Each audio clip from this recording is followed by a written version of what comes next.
The crystal chandeliers of Azure Bistro sparkled like frozen waterfalls above the elegant dining room. Vivian Hayes sat at table 12, her fingers nervously tracing the edge of the white linen tablecloth. She had chosen her emerald dress carefully tonight, the one that made her hazel eyes shine and complemented her copper hair. At 28, Vivian had accomplished things she was proud of: a respectable position as a marketing coordinator at a growing tech firm, a cozy studio apartment she had decorated herself, and a portfolio of watercolor paintings that had been featured in 2 local galleries.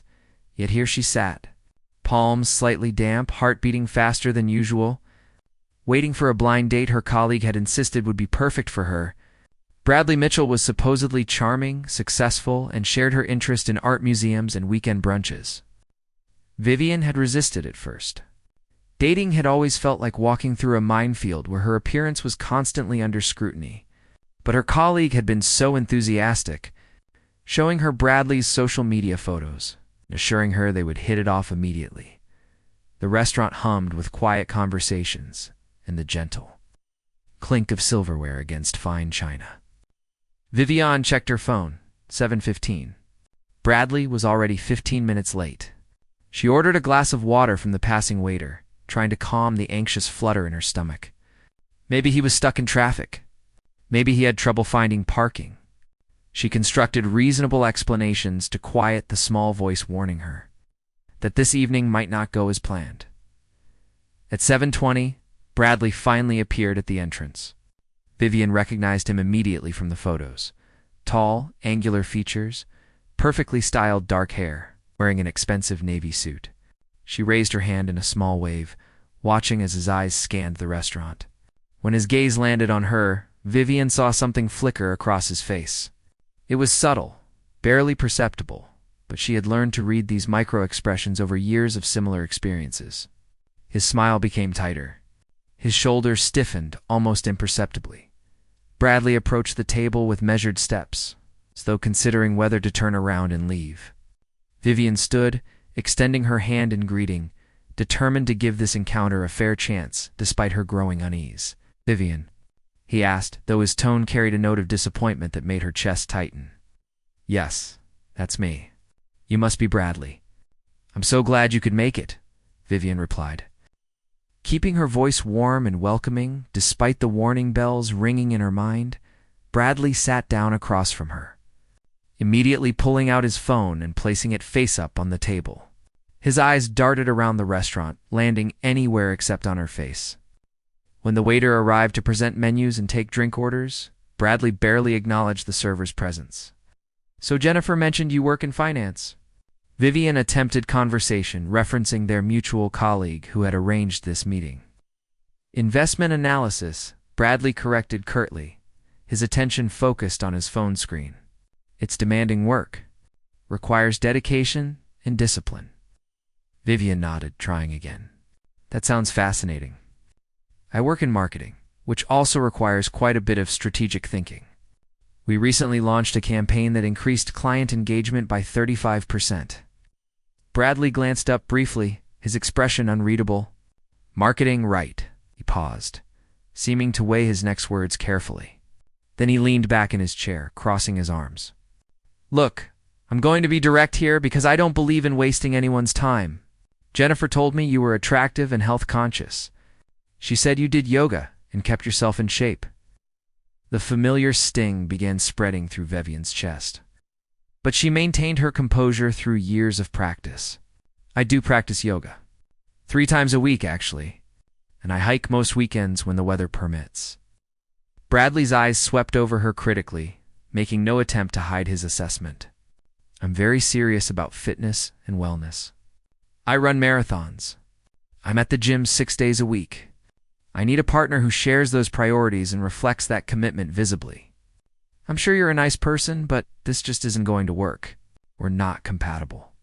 The words hung in the air like poison. Vivian felt the heat rising to her face. That horrible combination of humiliation and anger that she had experienced too many times before. But beneath those familiar feelings, something else stirred. A growing sense of her own worth that refused to be diminished by someone else's narrow judgment. "I see," Vivian said quietly. her voice steady despite the turmoil inside. So you've decided we're incompatible based solely on my appearance, without knowing anything about who I am as a person? Bradley shrugged, already signaling for the waiter. I know what I want in a relationship. Physical attraction is important. I'm just being honest. Honest, Vivian repeated, tasting the irony of the word. Is that what you call reducing another human being to their body shape before you've even had a conversation with them? At the adjacent table, Cameron Sterling had been nursing a scotch while reviewing quarterly reports on his tablet. As CEO of Sterling Pharmaceuticals, he rarely had evenings free for leisurely dinners. But tonight, he had carved out time between meetings to decompress. His company developed treatments for chronic illnesses affecting millions of people, and the weight of those responsibilities never fully left his shoulders, however. The conversation at the neighboring table had grown impossible to ignore. Cameron prided himself on respecting others' privacy, but the man's callous words to his dinner companion struck a nerve that ran deeper than professional courtesy. He had spent his entire career fighting against the superficial judgments that prevented people from receiving adequate health care, the biases that colored how medical professionals treated patients based on appearance rather than need. Bradley was standing now, pulling out his wallet with exaggerated gestures. I'm going to head out. This was obviously a mistake. Maybe Jennifer can set you up with someone whose standards are different from mine. The cruelty of that final jab seemed designed to wound, and Cameron watched the woman's face carefully. He expected tears, anger, or defensive protests. Instead, she remained seated with remarkable dignity, her posture straight, her expression composed. You're absolutely right, Vivian said calmly, looking directly at Bradley. This was a mistake, but not for the reasons you think. The mistake was believing that someone who judges people so superficially could possibly have the depth of character worth knowing. I hope someday you develop the capacity to see beyond surfaces, Bradley. Until then, I genuinely feel sorry for you. Bradley's face reddened, but he said nothing more. He tossed two $20 bills on the table and walked out of the restaurant without looking back. Vivian sat alone, her hands folded in her lap, breathing slowly and deliberately. She would not cry here. She would not let this diminish her. But the familiar ache of rejection settled into her bones anyway. No matter how many times she told herself that, Bradley's opinion didn't matter. Excuse me, came a thoughtful voice from beside her. Vivian looked up to see a distinguished man with silver threading through his dark hair, concern evident in his gray eyes. He held his hands in a gesture of respect, clearly aware he might be intruding. I apologize for interrupting, and please feel free to tell me to mind my own business, Cameron began carefully. But I couldn't help overhearing what just happened, and I found myself genuinely impressed by how you handled an incredibly disrespectful situation. Vivian studied his face, searching for pity or condescension. She found neither. Thank you, but I'm not looking for sympathy. Not offering sympathy, Cameron replied with a slight smile. I'm offering admiration and perhaps an opportunity to salvage what's left of your evening. My name is Cameron Sterling, and I've been sitting here alone reviewing tedious reports when I could be having an interesting conversation with someone who clearly possesses both grace under pressure and a sharp wit. Would you consider allowing me to join you for dinner? Vivian studied the man standing before her with careful scrutiny. Cameron Sterling. The name rang familiar somehow, though she could not immediately place it. His tailored charcoal suit spoke of success, but his eyes held something that expensive clothing could not purchase. Genuine warmth and what appeared to be authentic concern. I appreciate the offer, Vivian began slowly. But I need to know this isn't some rescue mission born from witnessing my humiliation. I don't need saving, Mr. Sterling. Cameron nodded thoughtfully, respecting her directness. Fair question. And please, call me Cameron. The truth is, I spend most of my evenings alone reviewing pharmaceutical reports and clinical trial data. My company develops medications for chronic conditions. And while the work is fulfilling, it makes for rather solitary dinners. When I overheard your exchange, I was struck not by what happened to you, but by how you responded. That kind of composure and self-possession is rare. I genuinely enjoy your company if you're willing to give a stranger the benefit of the doubt. Something in his straightforward manner convinced Vivian to take a chance. All right, Cameron, you can join me. But I'm ordering the most expensive item on the menu as compensation for the evening I've had. Cameron laughed, a rich, genuine sound that made others in the restaurant glance over with curiosity. Deal and I'll match you. Life's too short for cautious ordering. As Cameron settled into the seat Bradley had vacated, Vivian felt an unexpected shift in the atmosphere. Where Bradley had brought tension and judgment, Cameron brought ease and authentic interest. He asked the waiter for recommendations, engaged in brief friendly conversation about the chef's specialties, and somehow made the whole interaction feel natural rather than performative. Pharmaceutical development, Vivian said, as they perused the menus. That sounds both fascinating and incredibly complex. What drew you to that field? Cameron's expression became more serious, revealing layers beneath his polished exterior. My younger sister developed juvenile diabetes when she was 8. I watched my parents struggle to afford her insulin, saw how the healthcare system treated patients like profit sources rather than human beings. I decided then that if I ever had the resources and opportunity, I would create a company that prioritized patient access over maximum profits. Sterling Pharmaceuticals focuses on making life-saving medications affordable and available. Vivian felt her perception of this man deepen considerably. That's a remarkable mission. Most pharmaceutical companies seem to operate under very different principles. They do, which makes our work more challenging, but ultimately more meaningful. We've developed several treatments for autoimmune conditions and chronic pain management. Our latest research involves affordable insulin alternatives. Cameron paused, studying her with interest. But I'm monopolizing the conversation. Jennifer from your office set you up tonight. What do you do? I'm a marketing coordinator for TechFlow Solutions. We develop software for small businesses, helping them manage operations more efficiently.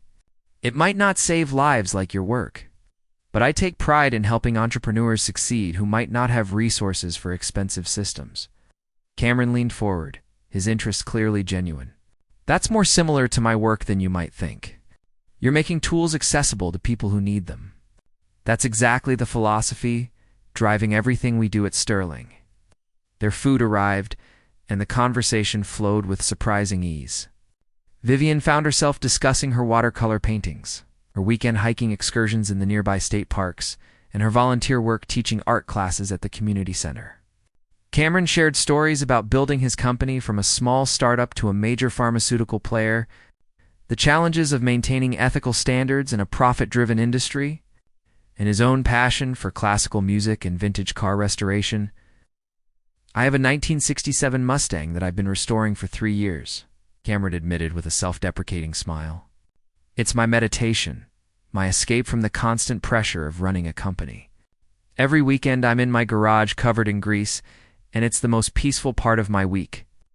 Vivian laughed, imagining this polished CEO elbow-deep in engine parts. I would never have guessed. You seem so corporate and put together. It's the armor we wear in professional settings. But underneath, I'm just someone who enjoys simple pleasures and meaningful work. Speaking of which, I'm curious about something you said earlier. You mentioned teaching art classes as a volunteer?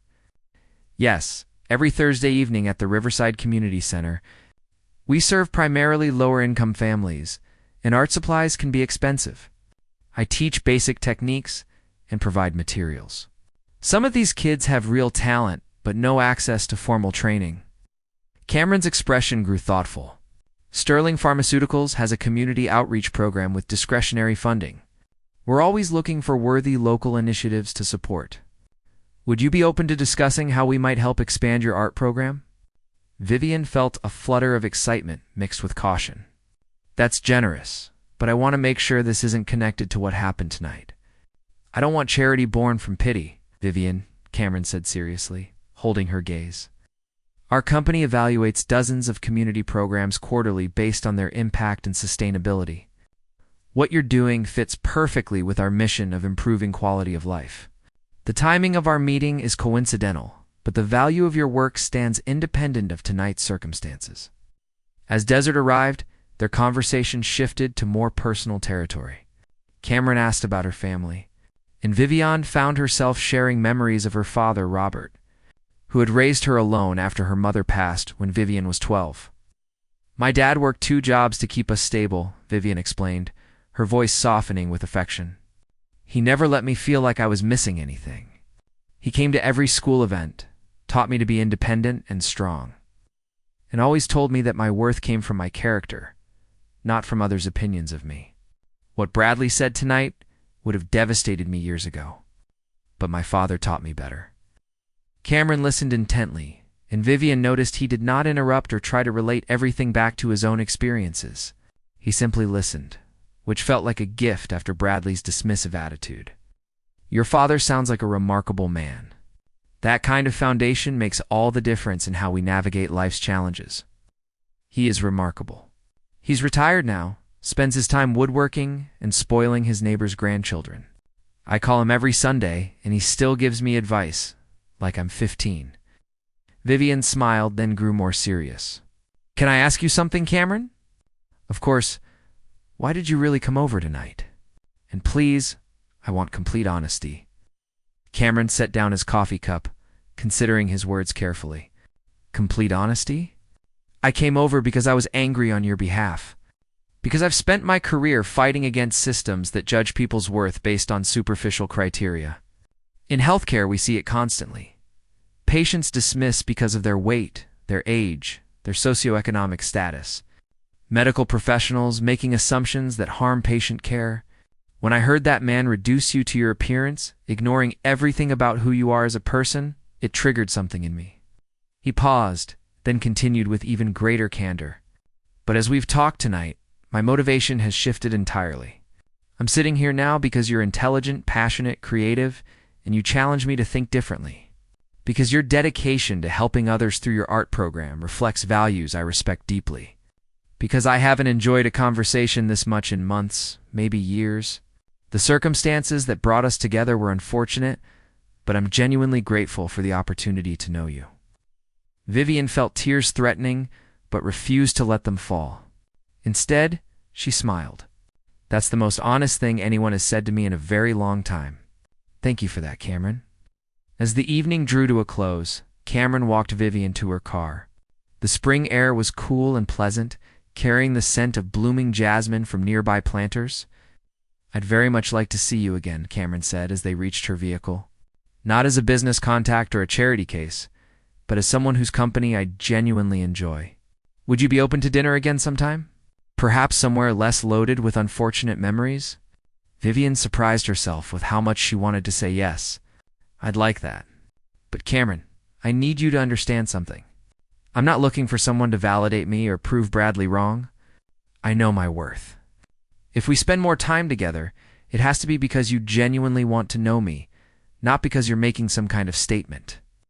Cameron smiled, respect clear in his expression. "I wouldn't want it any other way. How about Saturday? There's a new gallery opening downtown featuring local artists. Given your passion for painting, I thought you might enjoy it." "That sounds perfect." As Vivian drove home that night, her phone buzzed with a text from her best friend Jessica. "How did it go with Bradley?" "Details, please." Vivian smiled, typing her response. "Bradley was exactly as awful as I feared. But something unexpected happened afterward. I'll call you tomorrow with the whole story." The evening had begun with humiliation and rejection, but it ended with possibility and hope. Vivian realized that Bradley's cruelty had inadvertently opened a door to meeting someone who saw her completely. Someone whose values aligned with her own in ways she had not dared hope for. When she arrived home, she found a message waiting from her father. "Hope your evening went well, sweetheart. Remember, anyone worth knowing will see the light you bring to the world. Love you." Vivian typed back, "It went better than I could have imagined, Dad. I'll tell you all about it on Sunday. Love you too." She fell asleep that night, not thinking about Bradley's rejection, but about Cameron's genuine smile, his thoughtful questions, and the possibility of building something real with someone who valued substance over surface. 3 months passed like pages turning in a beautiful story Vivian had not known she was writing. Her relationship with Cameron developed with the natural rhythm of two people discovering genuine compatibility. They attended gallery openings where Cameron listened attentively as Vivian analyzed technique and composition. They spent Saturdays working side by side. Cameron on his Mustang restoration while Vivian painted in his garage, both finding peace in creative work. They volunteered together at the community center, where Cameron's pharmaceutical company had indeed funded an expansion of the art program, providing supplies for 3 times as many students. But the transformation in Vivian's life extended far beyond her relationship with Cameron. The community art program had grown so successful that the city council took notice, inviting Vivian to present at a meeting about expanding arts education in underserved neighborhoods. Her confidence bloomed as she spoke before the council, articulating her vision for making creative expression accessible to every child, regardless of economic background at work. Vivian proposed and led a major marketing campaign that increased TechFlow Solutions' client base by 42%. Her supervisor promoted her to senior marketing strategist, with a substantial raise and expanded responsibilities. The success came from her abilities, her creativity, her dedication, having nothing whatsoever to do with anyone's opinion of her appearance. One Thursday evening at the community center, a new volunteer joined the art program. Diana Wu was a graphic designer who had recently moved to the city and wanted to give back to her new community.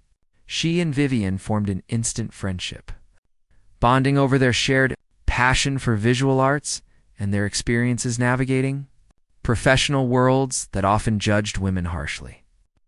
I left my last job because my boss kept suggesting I'd advance faster if I dressed more professionally, Diana confided during a coffee break between classes, which was code for wearing more makeup and tighter clothes.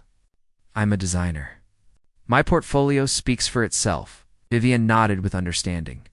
The world is slowly changing, but we still face these judgments constantly. The key is building our worth on foundations that others cannot shake. Diana studied Vivian with admiration. You have this confidence that seems unshakable. How did you develop that? Because I'm still working on it? Honestly?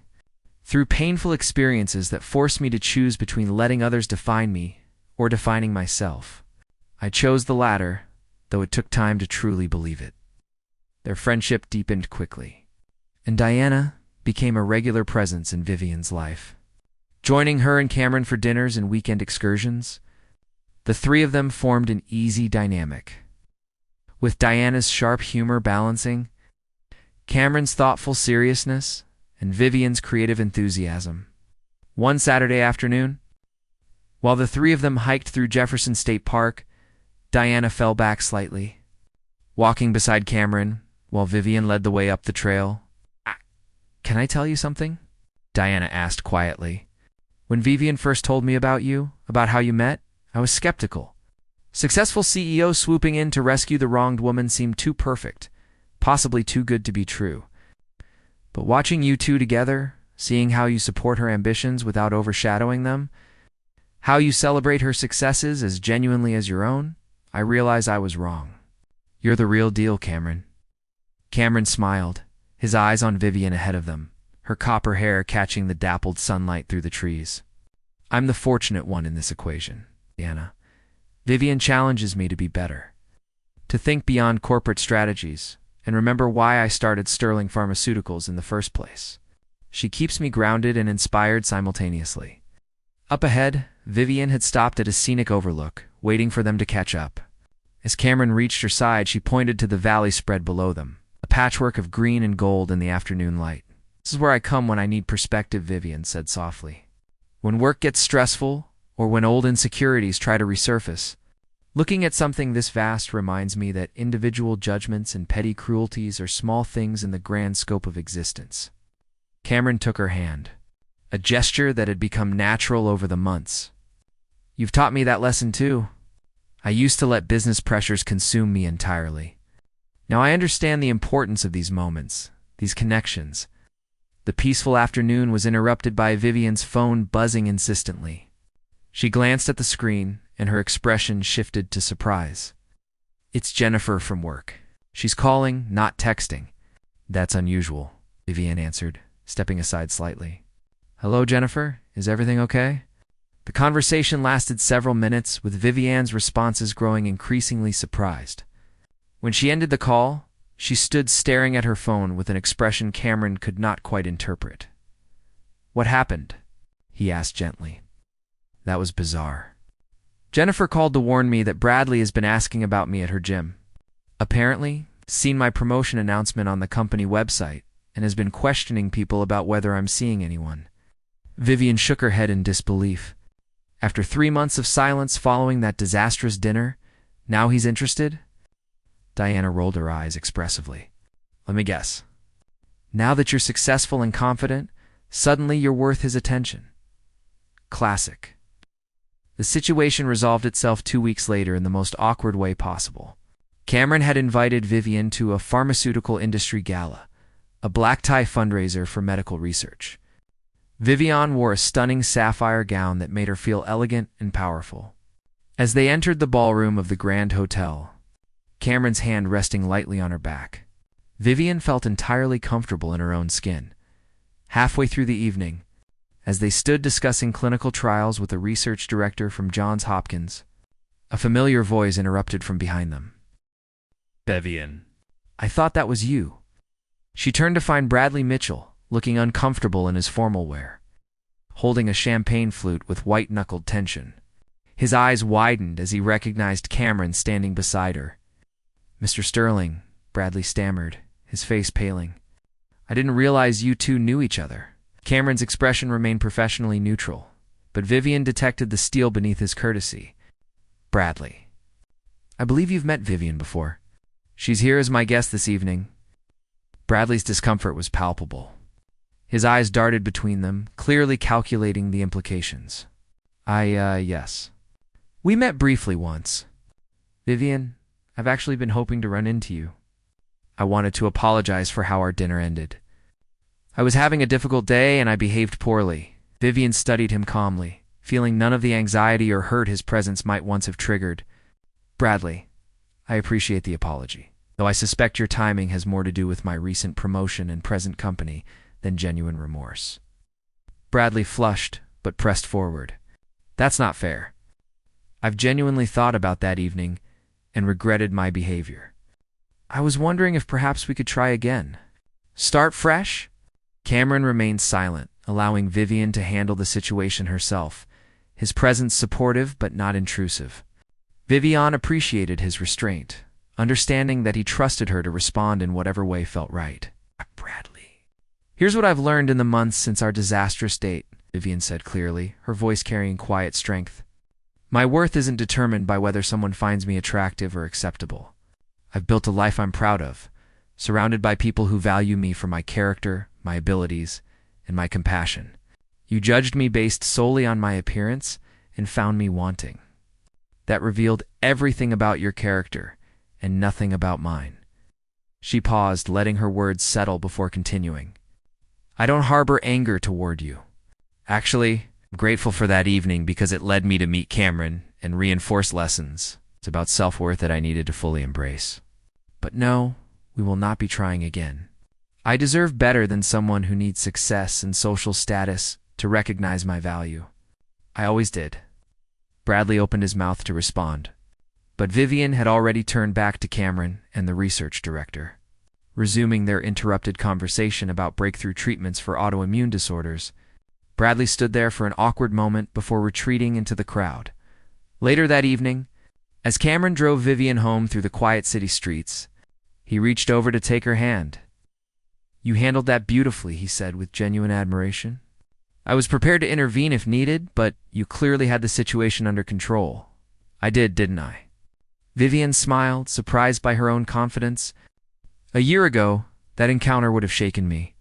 I would have questioned myself, wondered if I'd been too harsh, maybe even considered giving him another chance. But tonight, I felt completely certain of my worth and my decisions." Cameron pulled up to her apartment building and turned to face her fully. "Vivian, I need to tell you something important. These past 3 months have been the happiest of my adult life. You've brought light, laughter, and purpose into days that used to feel like endless obligation. I'm falling in love with you not because you need rescuing or validation, but because you're extraordinary exactly as you are. Vivian felt tears forming, but this time they were tears of joy, not pain. I'm falling in love with you too, Cameron. You see me completely, all of me, and you value what you see. That's the greatest gift anyone has ever given me. They sat together in comfortable silence, the city lights reflecting off the windshield, both understanding that they had found something rare and precious. The relationship that began from an act of cruelty had blossomed into genuine partnership built on mutual respect, shared values, and authentic connection. 6 months later, Vivian stood before a packed auditorium at the City Arts Center, presenting her expanded community program to potential donors and volunteers. Her father sat in the front row, his eyes shining with pride. Jessica and Diana sat beside him, providing enthusiastic support. And in the back of the room, Cameron stood watching the woman he loved inspire others with her vision and passion. After the presentation, as donors lined up to pledge support for the program, Robert Hayes approached his daughter with tears in his eyes. Your mother would be so proud of you, sweetheart. Not because you found success or love, but because you've stayed true to yourself through everything. You've built a life of meaning and purpose. Vivian embraced her father tightly. I learned from the best, Dad. You taught me that my worth comes from within, from how I treat others and what I contribute to the world. That lesson has made all the difference. As the evening concluded and the crowd dispersed, Cameron joined Vivian and her small circle of loved ones.